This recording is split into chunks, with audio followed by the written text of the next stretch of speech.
Okay, so we use this canopy on our deck, and we really like it. We've had this for, I would say, about a year now, and it works really well in the space.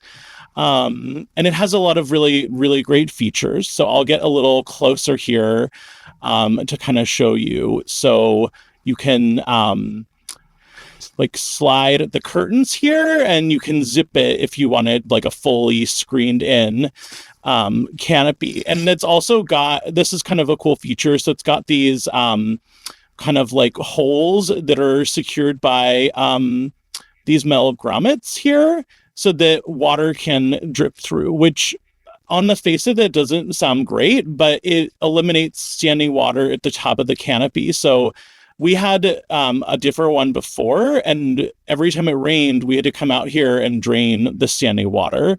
But this one, not so. So it's really sturdy.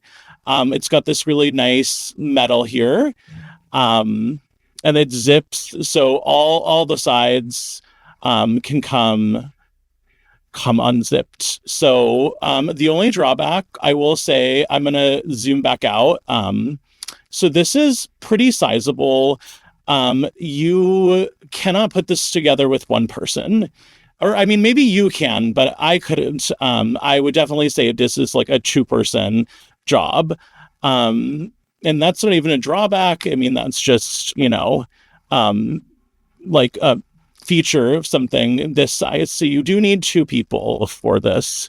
But overall, I would definitely recommend this.